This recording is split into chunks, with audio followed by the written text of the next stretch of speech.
Hello guys, हम लोग जा रहे हैं अयावेज। तो हमारे घर से होता है 90 किलोमीटर के आसपास होता है। हम लोग 2 व्हील लेके जा रहे हैं। तो आगे दिखाते हैं हम अयावेज माता जी के, खोड़ियार माता जी के दर्शन कराएंगे आप लोगों को। तो ठीक है, आप लोग बने रहे ब्लॉग में।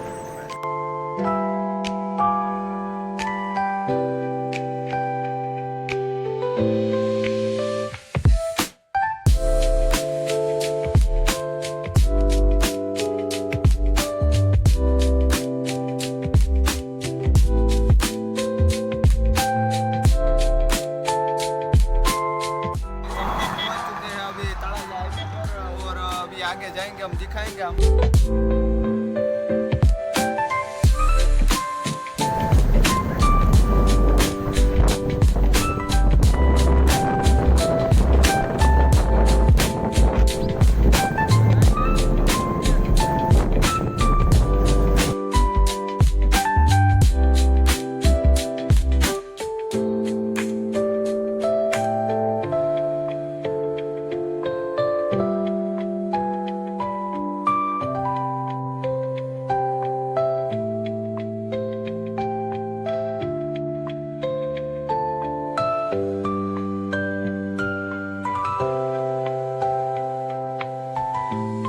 गाइस, अभी हम लोग पहुंच चुके हैं। अभी आधे रास्ते में हैं। अभी चाय नाश्ता करेंगे और बाद में निकलेंगे यहाँ से। तो अभी थोड़ा दूर है इधर से, तो अब सीधा मंदिर को ही दिखाएंगे आप लोगों को।